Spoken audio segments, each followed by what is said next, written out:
On a Tuesday morning in Half Moon Bay, 4 crashed Whitfield supercars rolled into a small independent garage on a flatbed truck. The hoods were caved in, the windshield spider-webbed, the carbon fiber panels split like dry bone. The driver handed Silas Reeve a printed order from the CEO herself. Crush them. Compact them. Send the invoice within 7 days. Silas read the chassis stamp on the first car and went very still. He had carved that number himself 4 years ago. People thought he was just a forgotten mechanic. Those 4 ruined cars had just come home to him. Half Moon Bay woke slow that morning.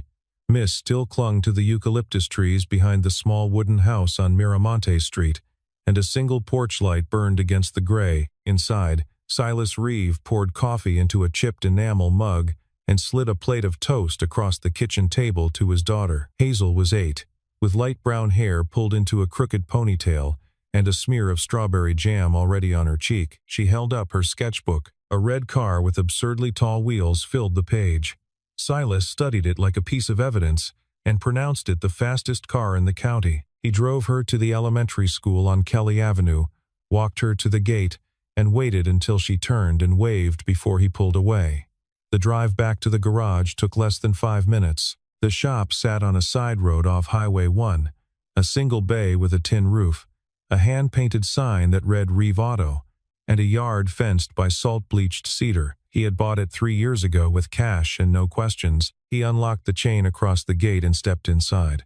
The 4 cars were still there, where the flatbed had left them the day before, parked nose out under canvas tarps. Silas walked the row slowly. He had not slept much. His breath showed faintly in the cold air. A gull called somewhere over the bluff and got no answer. He did not touch them yet. A pickup rolled into the lot a few minutes later. Old Tom Barringer, a retired commercial fisherman who brought his truck in for oil changes and complained about everything, climbed down and squinted at the covered shapes. "Heard you're running a junkyard now, Reeve," Tom said. "4 imports, real fancy. People are talking." Silas wiped his hands on a rag and said nothing. "They saying the CEO herself drove down here," Tom continued. "Sharp tongue. Treated you like dirt. That true?" "It's a job," Silas said. "Same as any other." Tom shook his head and climbed back into his truck. "You're a strange man, Silas. Quiet as a stone. Folks around here don't know what to make of you." The pickup pulled away.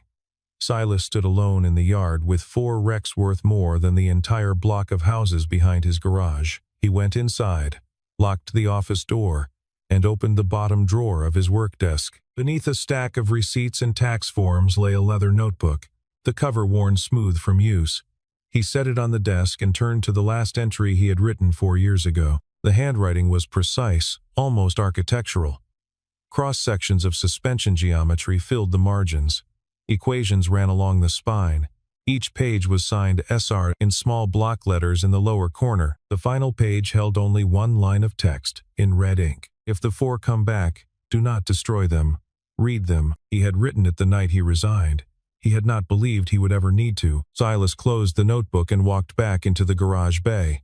He stood at the edge of the row of cars and looked at the first hood for a long time. Somewhere in the canvas-covered metal was an answer he had spent 4 years pretending not to need. Outside, the fog began to lift over the Pacific, and the light moved slowly across the floor. 60 miles north, in a glass tower on Mission Street, Adriana Whitfield was already on her second espresso. The CEO of Whitfield Motors stood at the head of a conference table on the 42nd floor, watching the city below burn orange through the morning haze. The board had been called in early. She had not slept. 3 quarterly reports lay open in front of her, each one circled in red. 4 Aurora V12 crashes in 90 days. No fatalities, but enough wrecked carbon fiber to fill a tabloid week. The press had not connected the incidents yet. They would. "Driver error," said Garrett Pell from her right. The chief operating officer adjusted his cufflinks and smiled the smile he saved for problems he had already solved. "All 4. We pulled the telemetry, speed, weather, late braking, nothing structural." Adriana watched his face. Pell had been her father's man for 20 years. He had stayed when her father died last spring. When she stepped into the corner office at 34 with a degree in engineering and a name everyone in the industry already had an opinion about, she trusted him because trusting him was easier than the alternative. And the cars themselves? She asked. Already on their way to controlled disposal. Independent yard. Off the books. Pell tapped a folder. Out-of-state inspectors will never see them. We avoid a recall window. We avoid a federal opening. We protect the brand. Which yard? Pell did not answer immediately. He flipped to a tab. A small operation in Half Moon Bay. Owner is reliable. Discreet. Takes cash. Asks nothing. Name. Reve Auto. Adriana wrote the name down. It meant nothing to her. She watched Pell's face when she wrote it, and something there flickered. A muscle near his jaw that did not relax fast enough. She made a second note beneath the first, and underlined it twice. I'll go down personally, she said. I want to watch the cars destroyed. I want to sign the certificate of disposal myself. The room went quiet. Pell's smile did not move, but his shoulders did. That isn't necessary. I think it is. The board agreed because boards always agree with a Whitfield holding 51% of the voting shares. The meeting adjourned in 12 minutes. Pell stayed behind, pretending to gather his papers. Adriana. His voice softened, fatherly. Your father trusted me to handle these things. The yard, the disposal, all of it. There's nothing for you to see. She zipped her leather portfolio closed. Then there's nothing for you to worry about. She rode the elevator down alone. In the lobby, she passed the bronze bust of her father, polished daily by a contractor who did not know whose name he was cleaning. She did not stop. Outside on the curb, her driver opened the door of a black sedan. She slid in, gave the address in Half Moon Bay, and pulled out her phone. She did not call her assistant. She called the head of internal audit, an old colleague from her engineering days. Pull every contract Garrett Pell has signed in the last 4 years, she said. Especially anything labeled disposal, salvage, or independent vendor. I want it on my desk by tonight. Adriana, that's a lot of paper. I know. She watched the bridge slide past the window. Start with Reeve Auto. The drive south took 90 minutes. Pell rode in the front passenger seat, 2 corporate lawyers in the back beside her, and a public relations contractor followed in a second car with a camera. Adriana said almost nothing the entire trip. She watched the coast unroll and the fog burn off the headlands. Reeve Auto sat at the end of a gravel turnoff. The sign was hand-painted. A weathered American flag hung limp on a pole near the office door. Adriana stepped out of the sedan, her low heels sinking slightly into the loose stone. The 4 lawyers and the camera operator fanned out behind her. The choreography was deliberate. Silas was inside the bay, wiping his hands on a shop rag. He wore a flannel shirt rolled to the forearms, jeans dark at the knees, and boots with the soles worn smooth on the inner edges. He looked up when they came in. He did not step forward. You the owner here? Adriana asked.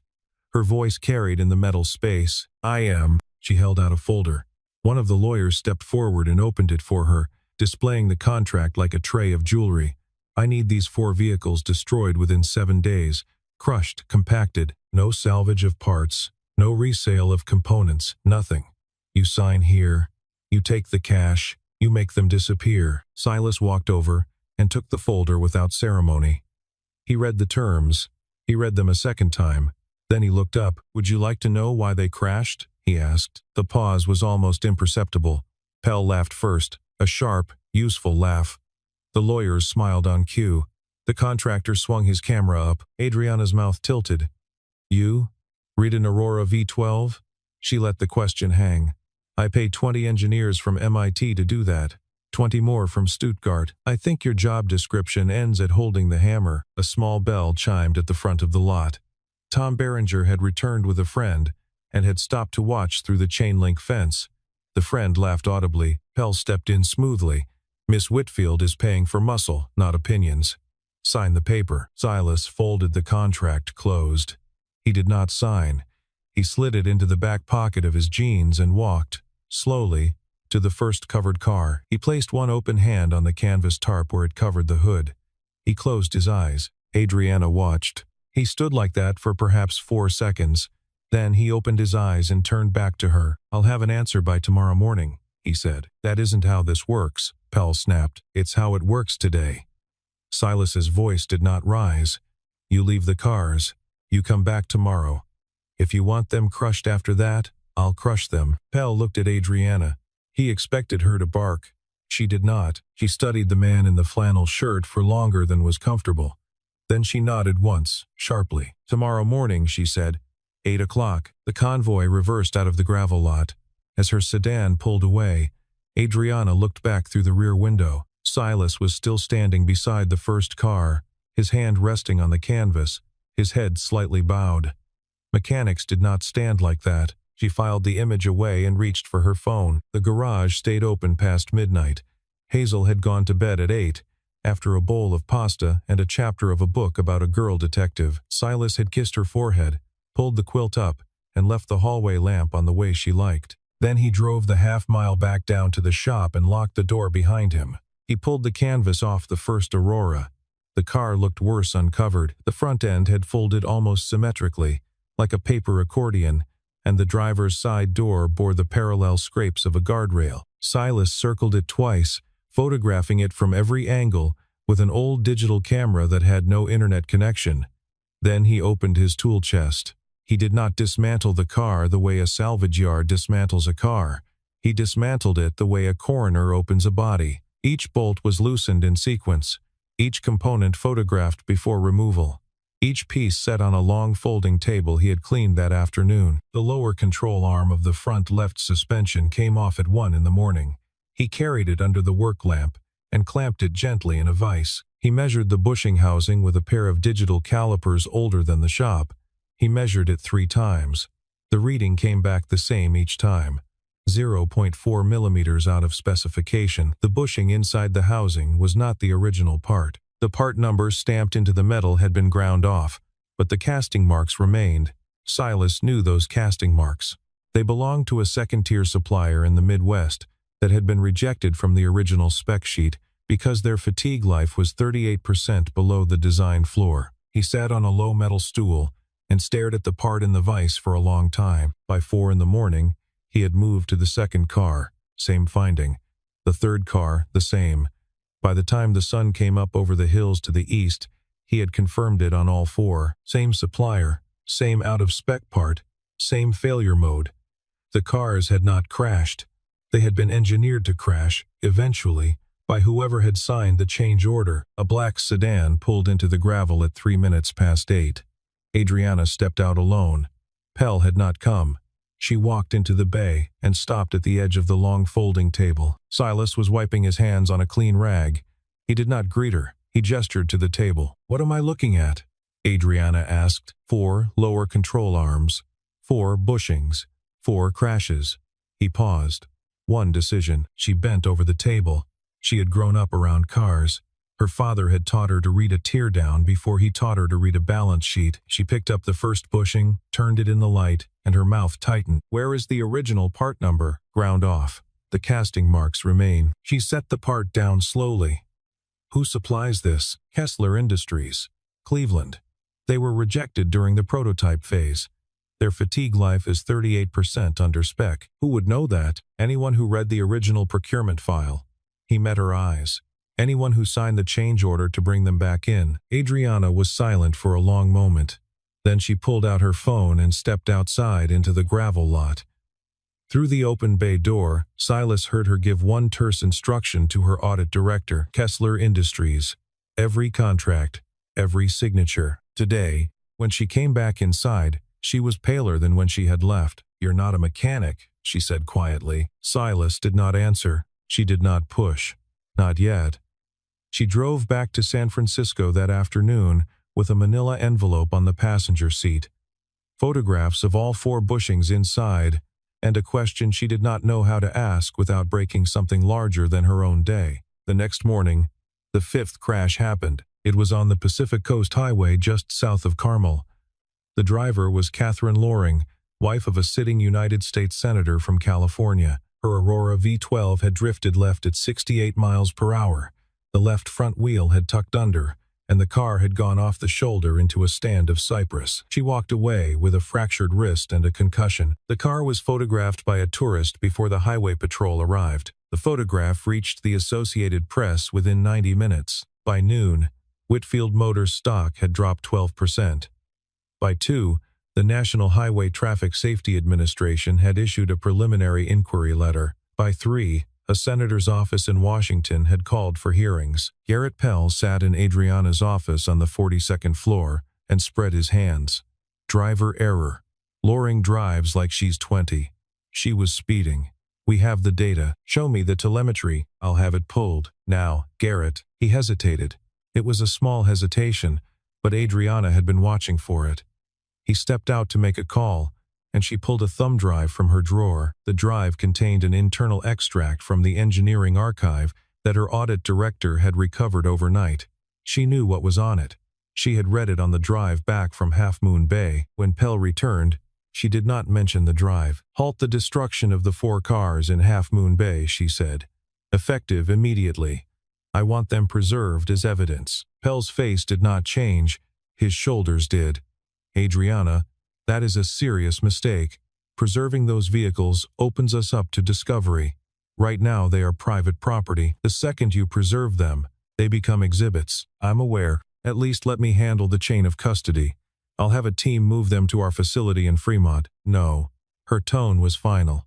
They stay in Half Moon Bay. I'm assigning private security to the yard, around the clock. No one moves anything without my written order. Pell stared at her. For the first time in their working relationship, he did not bother to smile. You don't understand what you're doing. Then explain it. He did not. He left the office. Adriana watched him through the glass wall as he walked down the corridor and stepped into his own office and closed the door. Then she opened the thumb drive on her secure terminal and read the original engineering files her father had paid Silas Reeve to develop 9 years earlier. That night, in Half Moon Bay, Hazel sat on the kitchen counter while Silas heated soup on the stove. She was working on a new drawing. A second car, sleeker than the first, with 2 seats and no roof. She held it up. Daddy, did you used to make cars like this? Silas turned slowly from the stove. He looked at her drawing. A long time ago. Before you were big. Why did you stop? He stirred the soup. The pot ticked against the burner. Sometimes people who own a thing don't take care of it the right way, he said finally, and you have to step back so you don't help them break it. Hazel considered this in the serious way she considered most things, like when Maddie at school broke my colored pencils on purpose. Something like that. She nodded, satisfied, and slid down off the counter. Outside the window, a pair of headlights swept the road and kept going. Silas watched them disappear into the fog. Adriana came alone the next morning.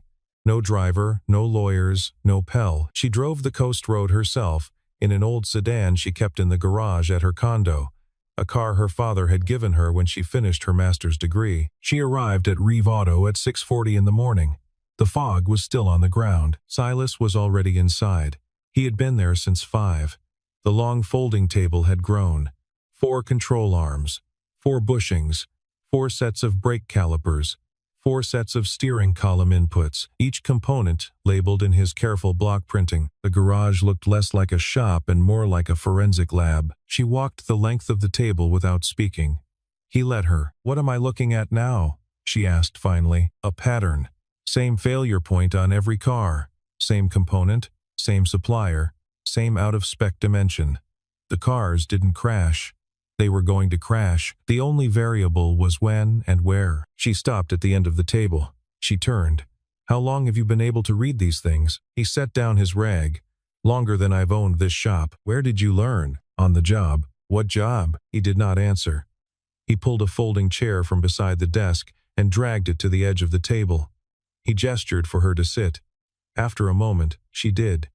Her sleeve caught a smear of grease. She did not seem to notice. He spoke for 45 minutes. He did not speak about himself. He spoke about lateral load distribution, fatigue cycling, the resonance frequency of a control arm under variable braking inputs, and the precise reason that a 38% reduction in fatigue life will reliably produce catastrophic failure at exactly the speeds and cornering angles that wealthy drivers favor on the Pacific Coast Highway. He drew on a yellow legal pad as he spoke. The drawings filled 3 pages. When he finished, Adriana sat very still.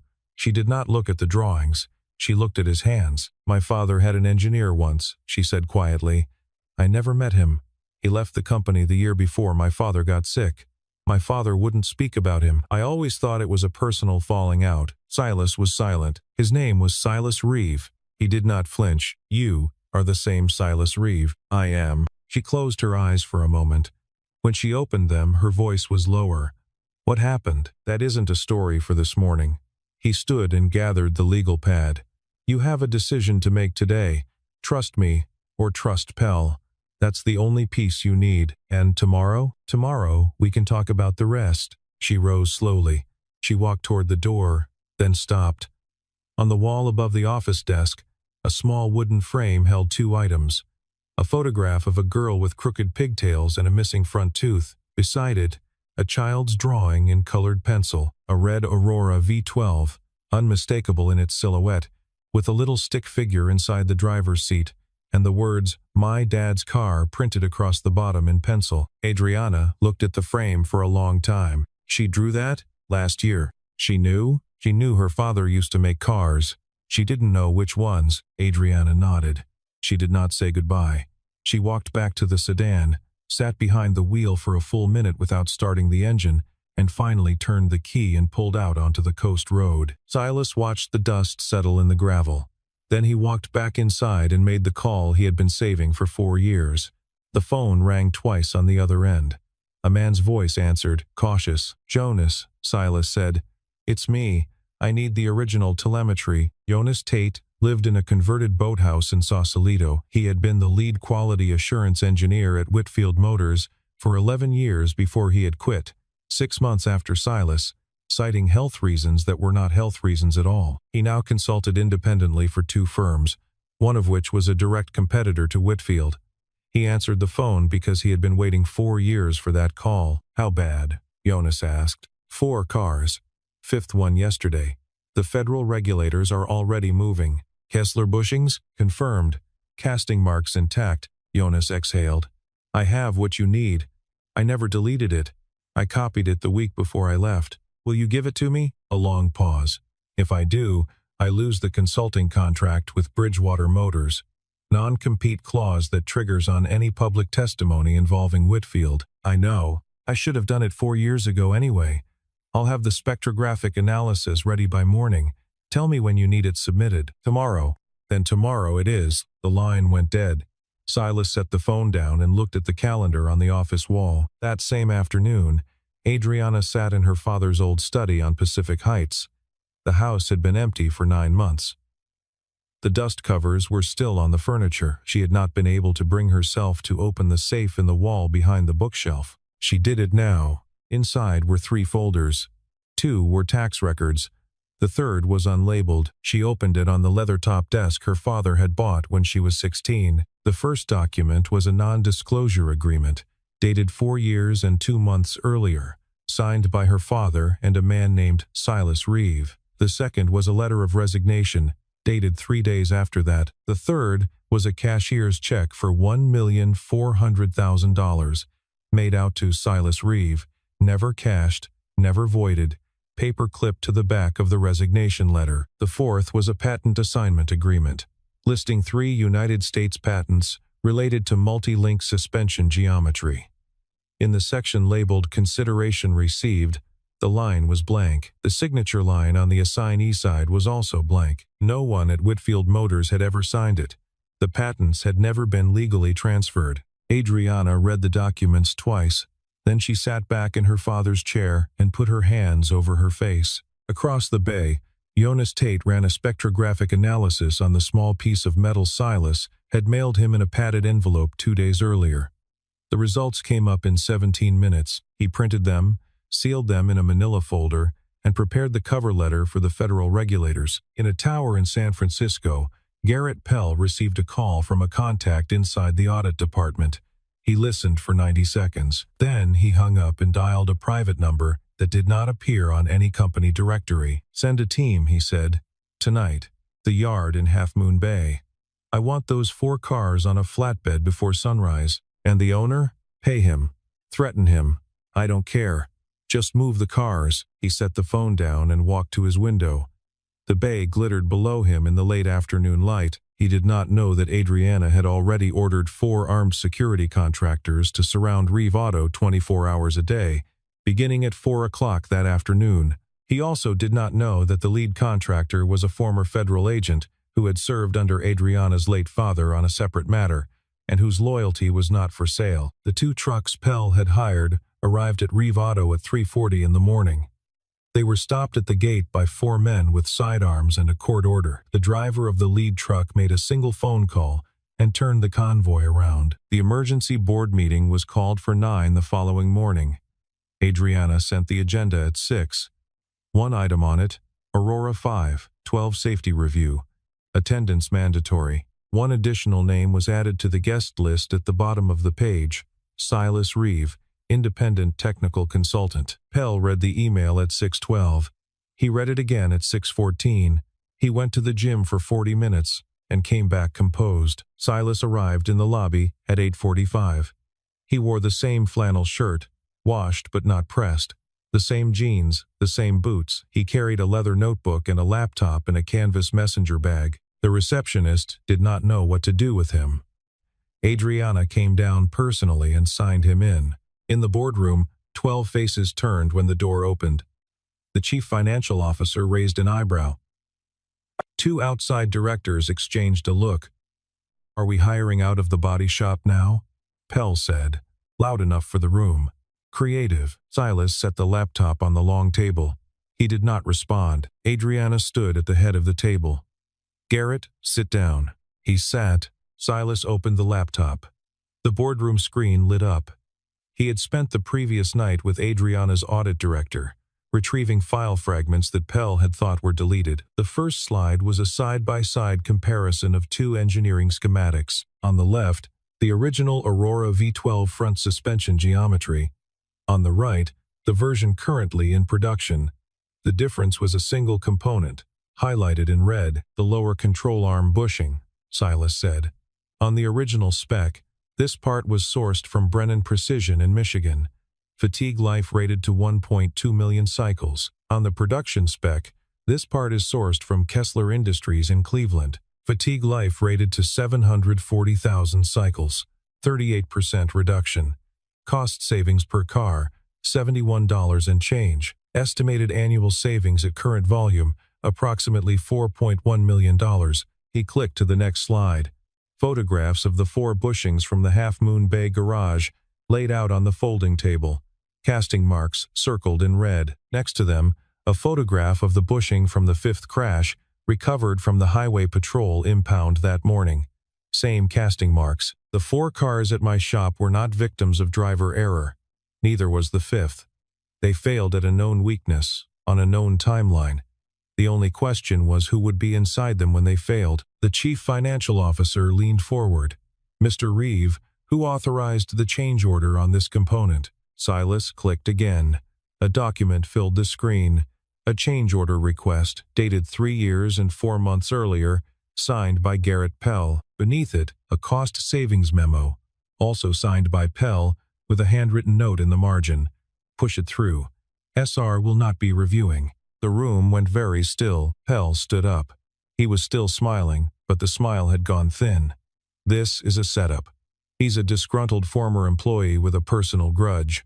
Any first-year lawyer will tear this apart." Silas did not look at him. He clicked to the final slide.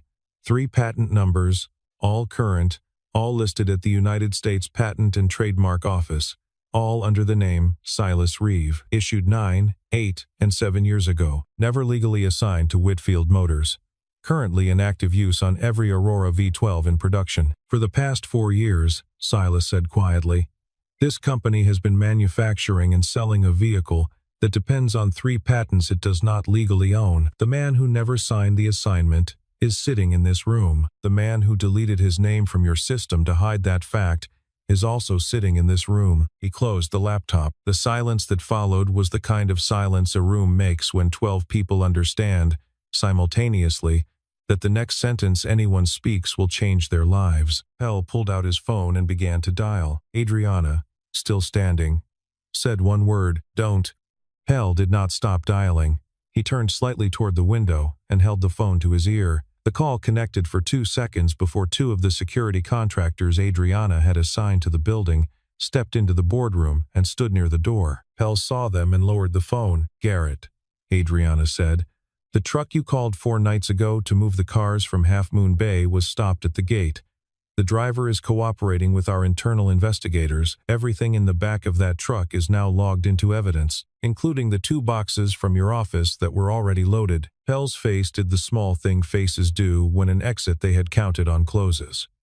What boxes? The handwritten ones, 4 years of them. He sat down. The boardroom waited. Adriana looked at Silas.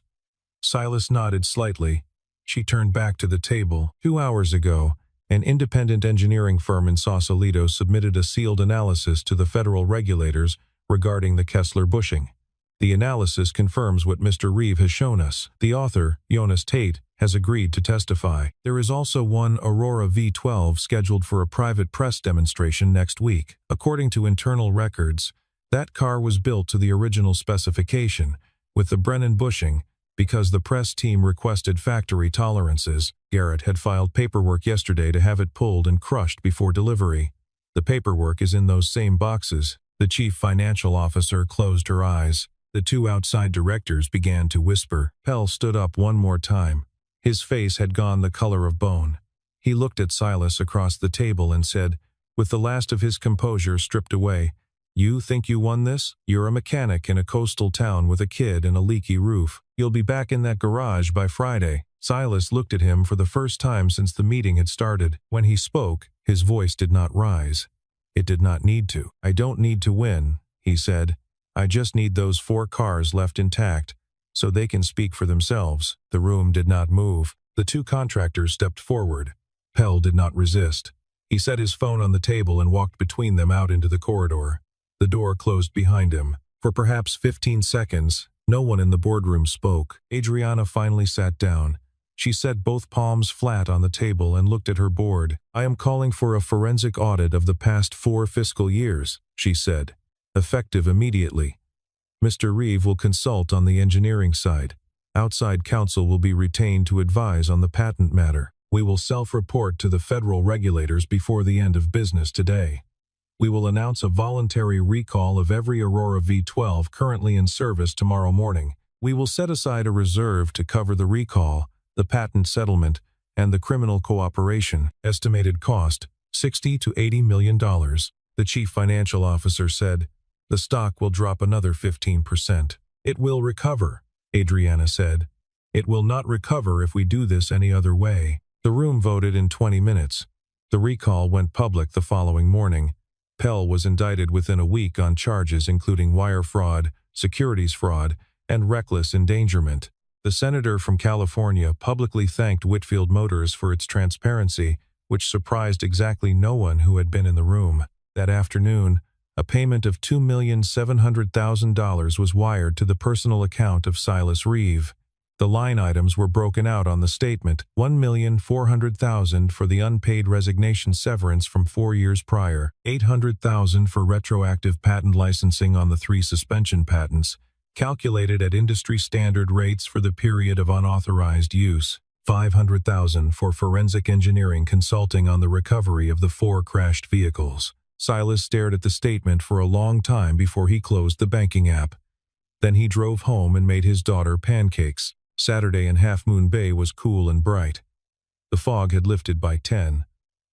A light wind moved off the Pacific and dried the gravel in the yard. Somewhere out past the breakers a fishing boat hauled its lines, and the gulls argued over what was left. Silas sat on the wooden step outside the office, drinking coffee from the same chipped enamel mug, watching Hazel work on a new drawing on the small camp table he had set up in the shade. The garage was almost empty.